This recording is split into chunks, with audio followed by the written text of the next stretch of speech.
Welcome to the Motherhood Alliance podcast, the podcast dedicated to empowering moms and families on their health and wellness journey. I'm Brittany Suttner.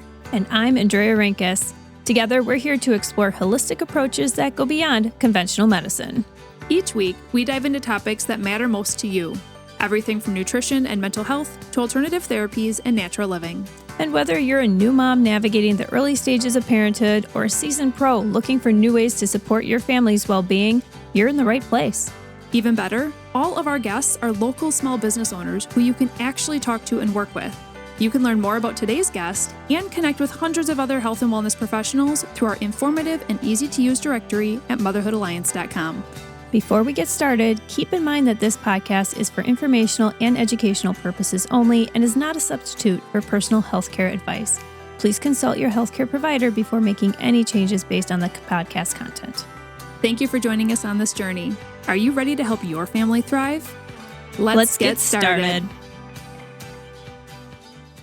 Hi, we are Britt and Drea from motherhoodalliance.com, and we are excited to welcome you to a 4-episode series with Corinne Zuleger, a certified brain health trainer, neuroencoding specialist, advanced certified trauma practitioner, John Maxwell leadership team member, yoga instructor, and empowerment coach.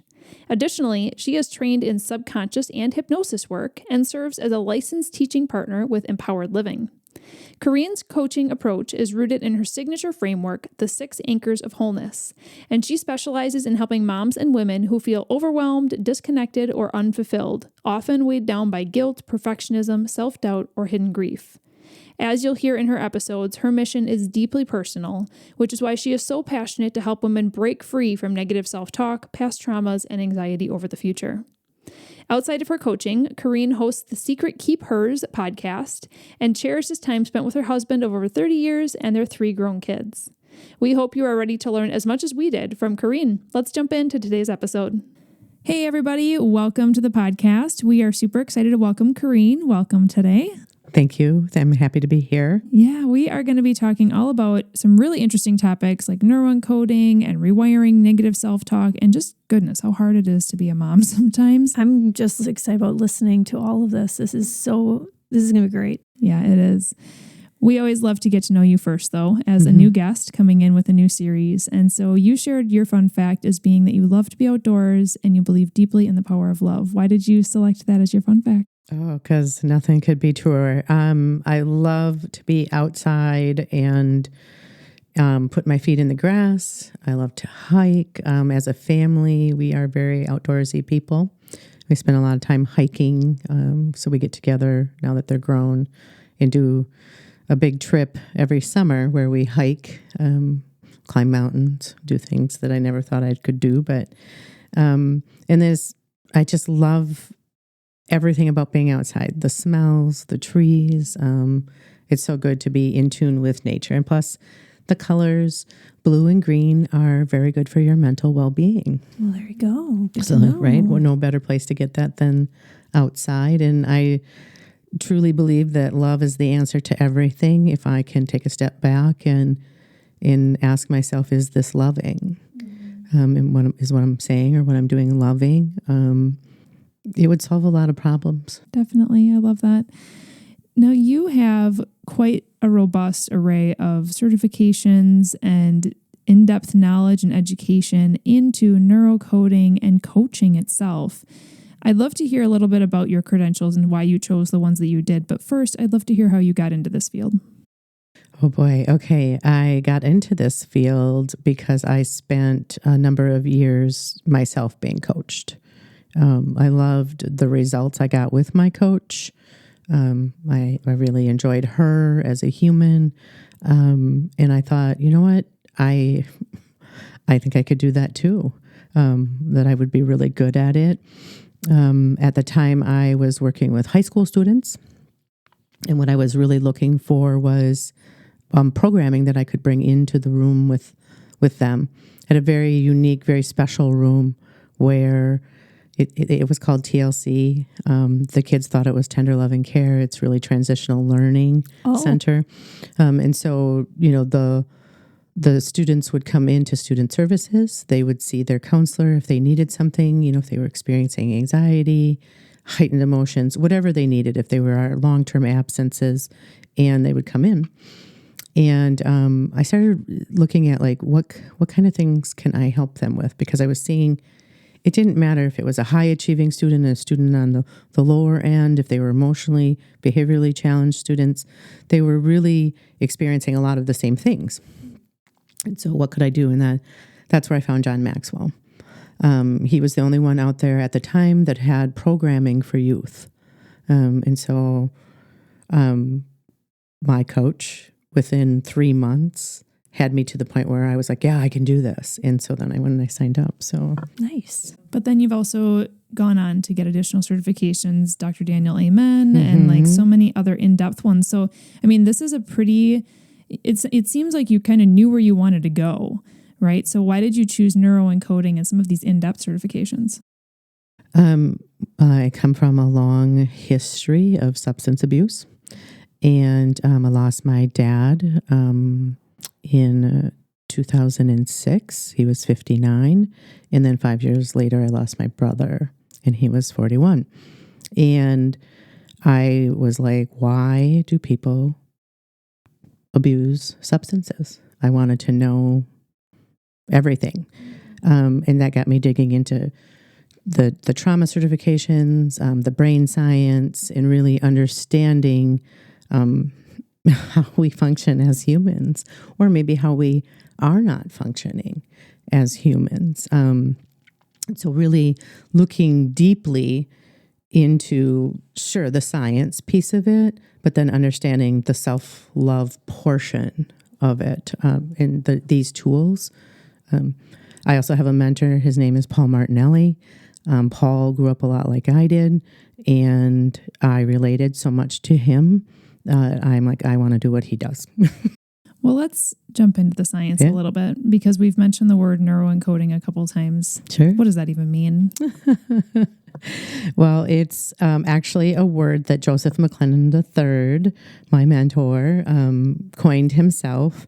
And it's really taking the science of the neuroscience and blending it into rewiring yourself. So you're encoding your body, encoding your brain to have new thoughts. So, we habitually, we default to the negative, and I say that in the most loving way, but it's because the primitive part of our brain, the amygdala, is looking for the danger, right? That we used to have to really be worried about the bear outside, either in the cave, if I'm going to go in, or what's lurking outside of the cave. And nowadays, that's not so much what we need to look for, but we're still wired that way. And so with neuroencoding, what we do is we want to rewire your brain to default to something more positive. So maybe if you did grow up in an environment which what was modeled for you wasn't really positive, you have the ability, because your brain is neuroplastic, you have the ability to change that.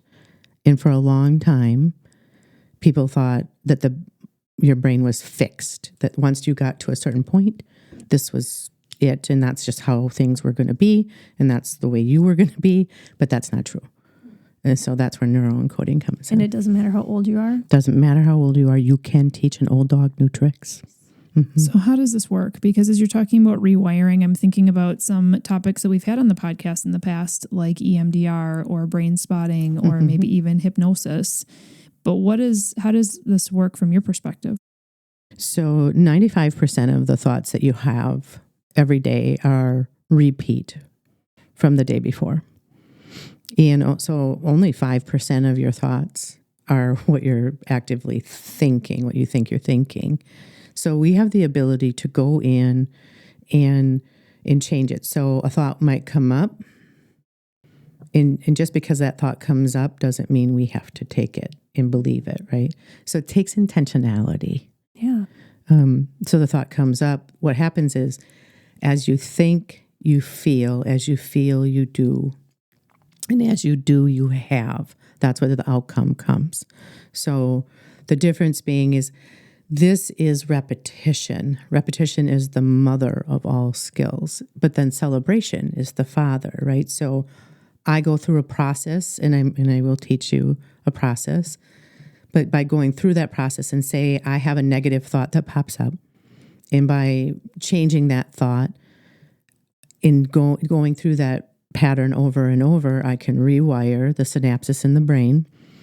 And then one of the most important pieces, and I say this with the most love, is I do not believe as women we do this enough, but is to celebrate the fact that you just did that. Yeah. Celebration is is something that we're like, well, I'm just going to be humble, and I'm not going to brag about myself.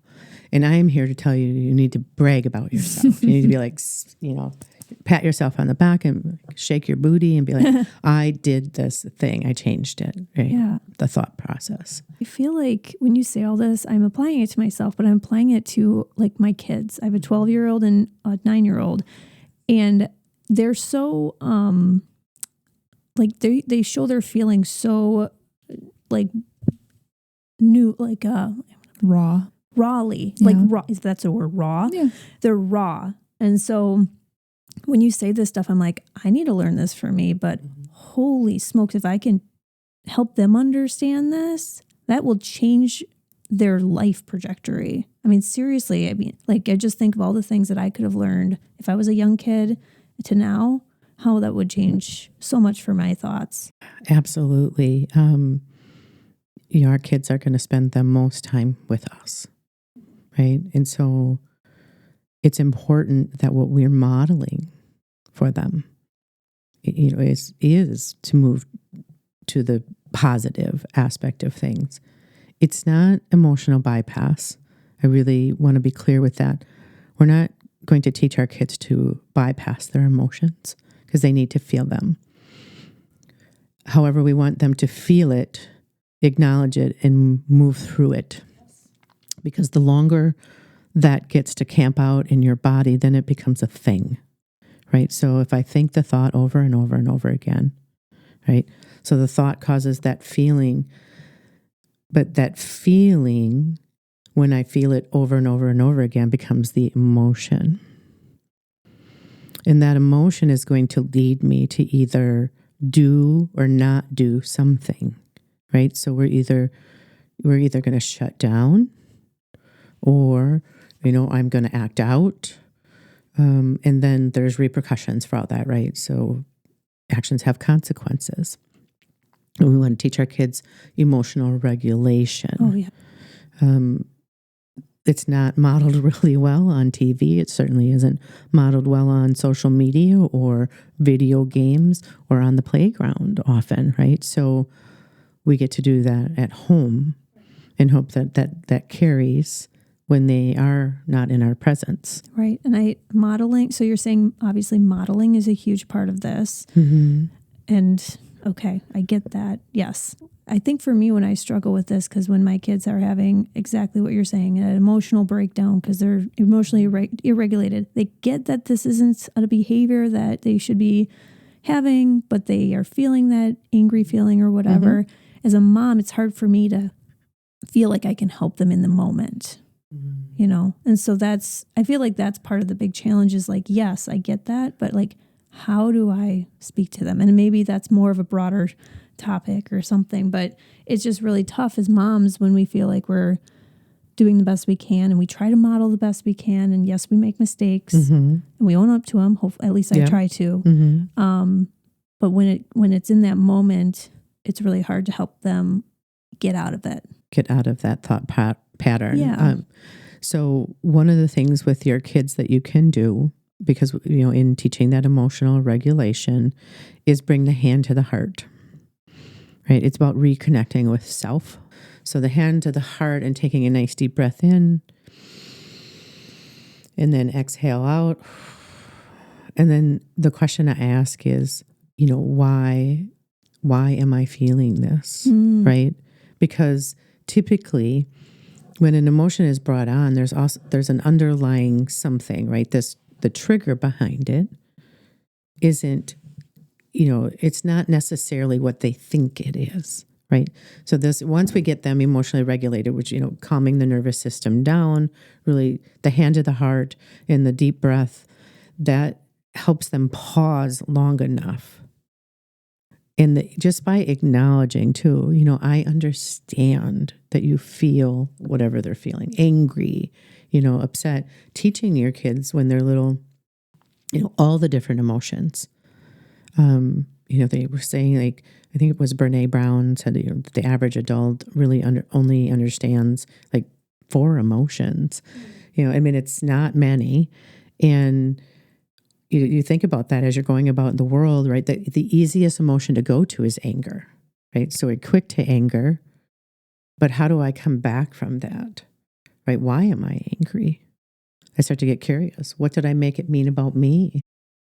I think as moms, though, too, we oftentimes have this slow buildup of long-term feelings. Like, I love what you just said about being in the moment and putting your hand over your heart, and that can apply to kids and adults.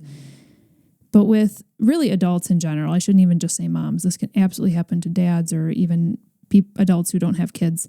But we hit burnout, which is a slow grind of emotion that gets deep, right? Mm-hmm. Or guilt. I mean, even as a parent, I constantly feel guilty, and it may not be about things in the past. It's things about what I need to do in the future, right? And just the task list itself. Mm-hmm. So can you help us understand how you walk people through these like long-term challenges? Okay, so when you're looking at things, especially guilt, perfectionism is a big thing with moms. You said burnout. We're going to use things like the stop technique. And we're going to look around, and I'm going to teach you things about how to take in the world, right? This is when we're talking about, that rhythm. I think as moms, we're like, oh, we have these tight schedules and we have all these things we need to do, and the house needs to look this way, and the kids all need to be clean. And, and we get caught up in this, maybe it's comparison of, like, is it going to be good enough, right? And this is where you get to take a step back and be like, this is your house. These are your children. And things are not going to be perfect. Like often as women, perfect is something that we go to, right? It needs to be perfect. It needs to look a certain way. But it's just not. And releasing yourself from that is important. By, applying the stop techniques, even just taking that time for you. Because what I find with women is we don't take the time for ourselves. There can be a lot of societal pressure about what motherhood should look like. I'm going to put in air quotes, shoulding, right? We're shoulding on ourselves all the time that, if the kids are having a tantrum out in public, somehow that's the mom's fault. And here's the reality. That is not your fault that child is right now not emotionally regulated. Because that is another human being of which you cannot control. Control is a big issue for me. So taking people through this healing process really starts to taking the look inward is, why does it need to look perfect or be perfect? Why do I stack all of these things on top of myself?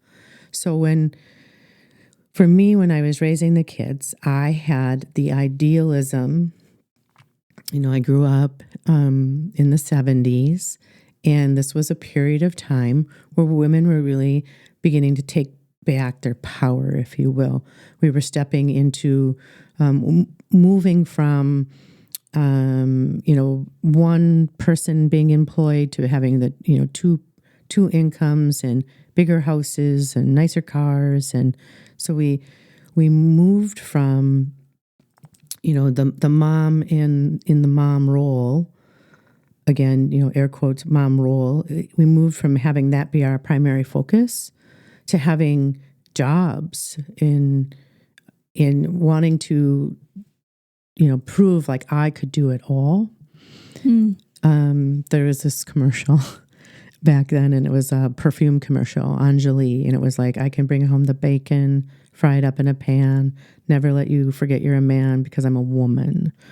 And that whole thing was like, I can do it all and I don't need to ask for help. But we do. Yeah. We do need help. We need groups like the Motherhood Alliance to be able to connect us to, resources that we need as mothers. We also need to take that time for ourselves, even if it's just 15 minutes of alone time. I mean, I don't know how many people I've talked to that alone time was like, I'm going to take a shower, right?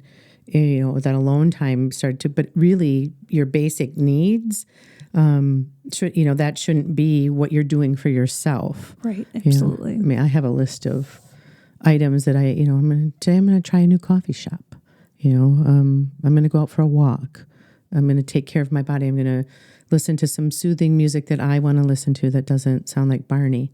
I know that dates me as a mom, but that's what it was, right? So, doing those things that to take care of you.